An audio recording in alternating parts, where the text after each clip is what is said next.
All right, so today we're going to talk about why going independent and breaking away is not just for the older advisors in your office, but also for you as a younger advisor and why it makes sense. In terms of being a younger advisor, I would say it starts to make sense to think about this when you're north of $300,000 in annual revenue, and then obviously you can close and bring in new clients on your own. So the first thing we're going to talk about today is control.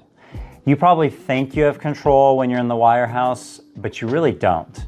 Once you go independent, you have control over your office spaces, how you message yourself around clients, every decision about how you run your business.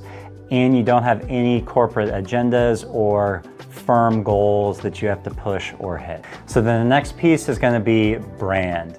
And you're going to have the ability to build your own brand the way that you want. And you want to focus on building your brand, not someone else's, like you're doing when you're at the wirehouse model. And on top of that, you're gonna have way better marketing capabilities when you go independent to build your brand than you are gonna be at the wirehouse model. There's gonna be less of that red tape, less control, more avenues and channels for you to market and really build the brand how you want it to be portrayed to your clients. Then the next piece is you're gonna be building true enterprise value.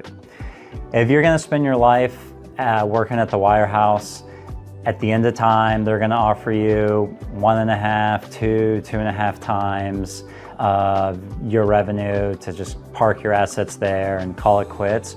Whereas here, you can actually build true enterprise value that you can sell for a significantly higher multiple. And you can sell it to other firms, you can sell it to other advisors on your team. You're gonna have a lot more flexibility. So just like we talked about earlier, where you're gonna have control and you're gonna be able to build your own brand, that's gonna give you the ability to create significantly higher enterprise value.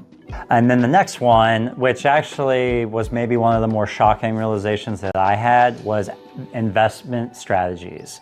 You're actually going to have a much wider range or a much larger toolbox of investment strategies to operate in. More ETFs, more funds, more alternatives, all these different strategies. Because then what happens when you're in the wirehouse model is they get to decide your investment strategies, and then when you go independent, you get to decide what the investment strategies are. And also a lot of these investment firms prefer working with independent advisors because once again, they don't have to deal with all that red tape that comes along trying to partner with the wirehouses.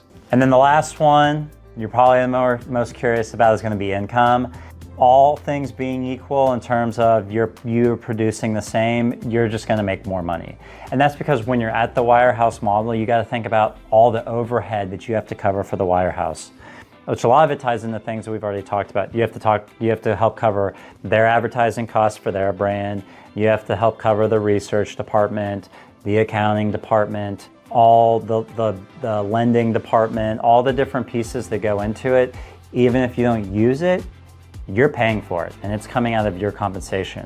When you go independent, you're gonna have a higher payout, you're gonna have a higher grid rate, and then you're gonna have the ability to control what resources those funds are allocated for. So naturally, it's gonna net you significantly more income when you go independent. So when you look at all of these reasons in totality, I think it makes a really compelling argument on why it makes sense to do this earlier in your career and not later in your career, and really why it's important for younger advisors to start thinking about breaking away and going independent.